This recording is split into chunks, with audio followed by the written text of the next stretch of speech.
Assalamualaikum warahmatullahi wabarakatuh. Selamat pagi semuanya. Semangat hari Senin.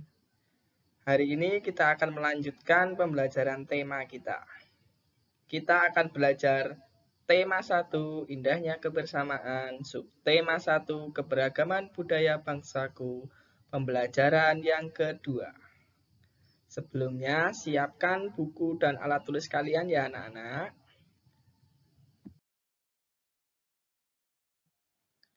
Nah, yang pertama kita akan belajar bangun segi banyak. Tentu di kelas 3 kalian sudah belajar bangun datar. Di kelas 4 ini kita lanjutkan bangun segi banyak. Apa sih bangun segi banyak itu? Bangun segi banyak adalah bangun datar yang seluruh sisinya dibatasi garis lurus. Segi banyak itu memiliki paling sedikit 3 sisi. Jadi 3 sisi ke atas itu disebut segi banyak. Kalau hanya memiliki 2 sisi itu bukan segi banyak. Apalagi 1 sisi itu bukan segi banyak. Nah, contohnya ada 4 contoh bangun segi banyak. Yang di bawah ini adalah contoh bangun segi banyak.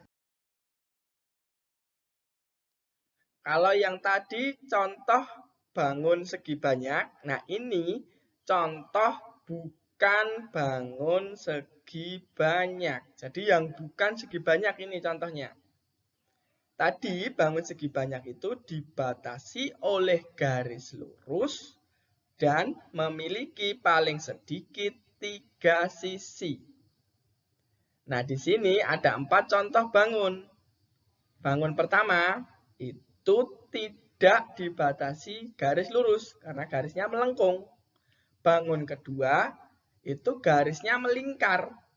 Bangun ketiga itu juga melengkung. Nah, bangun keempat itu garisnya tidak menyambung, jadi tidak dibatasi. Nah, ini bukan segi banyak, jadi ini yang salah. Berikut ini adalah contoh bangun segi banyak. Disesuaikan dengan bangunnya. Contoh bangun pertama, ini disebut segitiga. Kenapa disebut segitiga?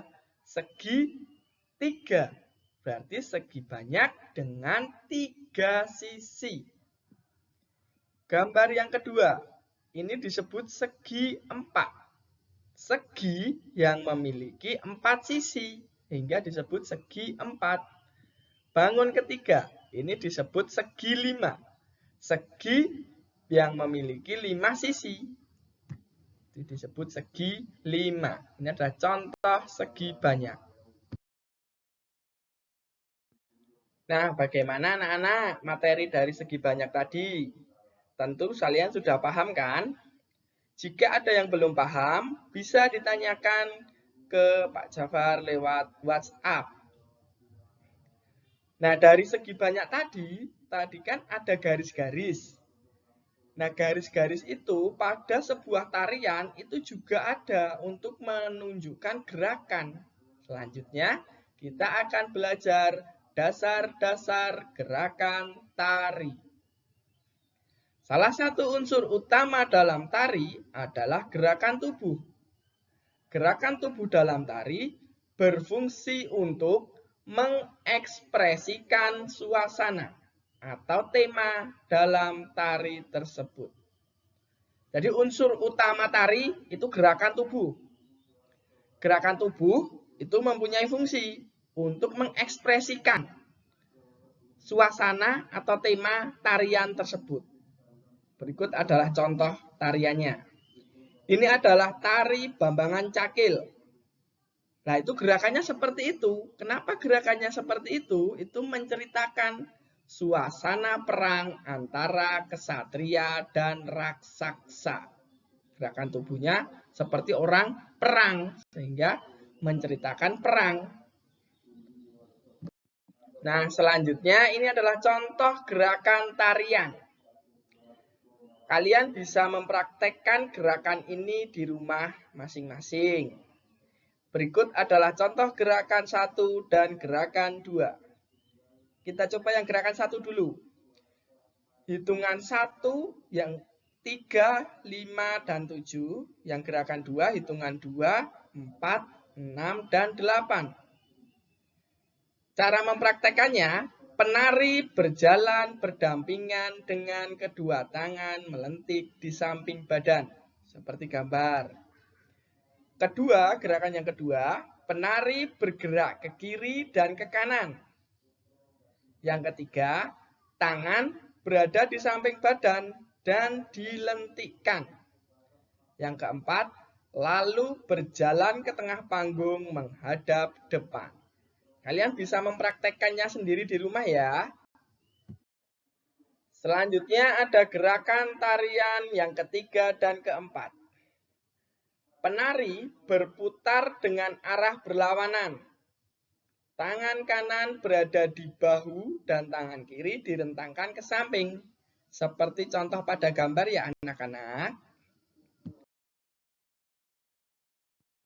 Nah, tadi kita sudah belajar unsur penting dalam tarian. Salah satunya adalah gerakan tubuh. Gerakan tubuh itu juga bisa dimanfaatkan dalam kehidupan sehari-hari. Contohnya dalam kerjasama dalam keragaman. Apa sih maksudnya kerjasama dalam keragaman?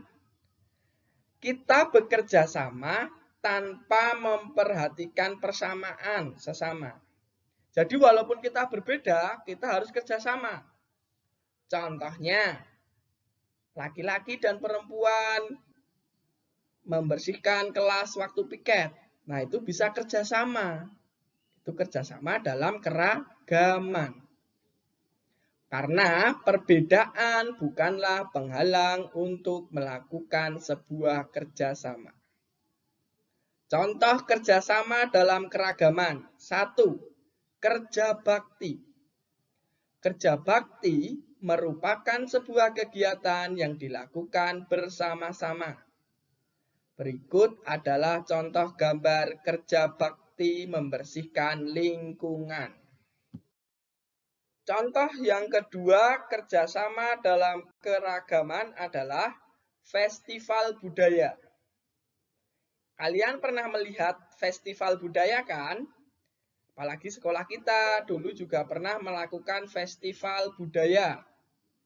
Festival budaya adalah acara yang menampilkan kebudayaan dari seluruh provinsi di Indonesia.